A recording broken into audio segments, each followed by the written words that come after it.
Hi everyone, in this video we're going to be discussing TOSI, otherwise known as tax on split income. Before we get started, I want to remind everyone that this legislation is very complicated. There are a lot of different provisions and rules and different tax consequences. And this is an introductory tax course. We're not going to get into the nitty-gritty details, at least not with this topic. Basically, what we want all students to understand is that these rules are in place to prevent small business owners from distributing their earnings to non-arm's length parties to reduce their overall taxes. That said, let's get started. Speaking of tax on split income, as I said earlier, it's often referred to as TOSI.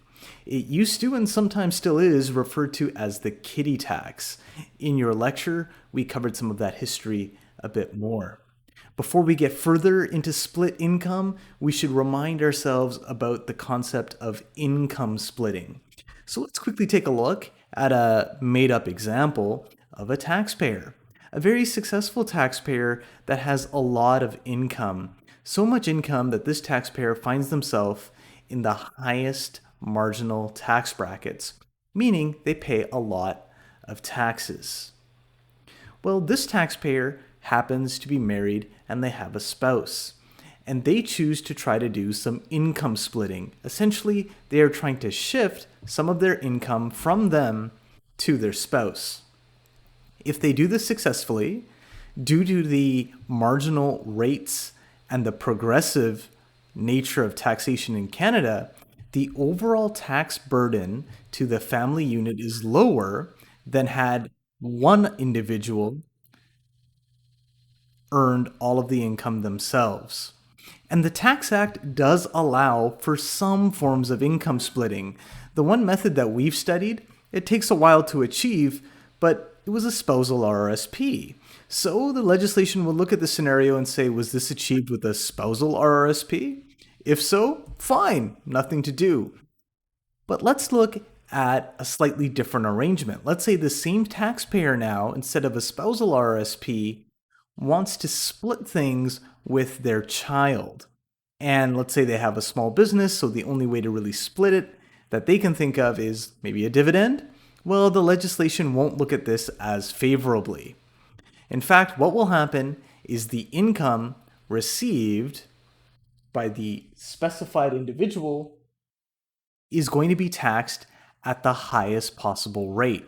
And now you can see the overall taxes for the family unit is the same as if all of it was just taxed with that source individual. In other words, tax on split income disincentivizes small business owners from distributing earnings to non-arm's length parties who do not make significant contributions to the company by taxing that split income at the highest marginal rate. Let's take a look at a quick example applying the TOSI rules to a little mini case. Brody has a lawn care business, which he incorporated in the current year. This is Brody. And that's his lawn care business. On incorporation, Brody and his 15-year-old son Oscar each subscribed for one common share at $100 per share. Here's Oscar.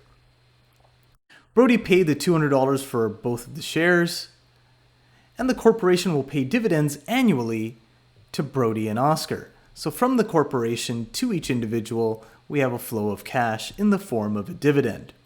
Describe the tax treatment of the dividend income received by Brody's son, Oscar. So we are being asked to focus in on Oscar and the tax. Before we get to Oscar, you might be wondering, well, does all of the income just attribute back to Brody? Well, the dividend income is from a private corporation, so the income does not attribute back to Brody. Remember, Brody was the father. Let's talk about Oscar now. Oscar will include the grossed up non-eligible dividend in his net income for tax purposes. But it's a flow through. In other words, it gets included the way we've always included it, and then it's deducted per a deduction available in 21WW. It is therefore an in and out or a flow through NITP. Oscar will then calculate his taxes payable after credits on his regular taxable income as usual, but his taxable income will not include the dividend as a result of that flow through. So let's talk about the tax on split income impact of this transaction. Oscar's going to be subject to a special tax on that split income. The tax is calculated at the top marginal tax rate per section 120.4, subsection 2. And therefore, Oscar would calculate his taxes payable on the grossed up dividend income separately from his regular taxes payable calculation. The only tax credits that may be deducted against this tax payable on split income are the dividend tax credit and the disability tax credit, if that even applies to Oscar, which we don't think it does. So there it is, a high-level overview of TOSI. I hope you found that helpful, and until next time, thanks for watching.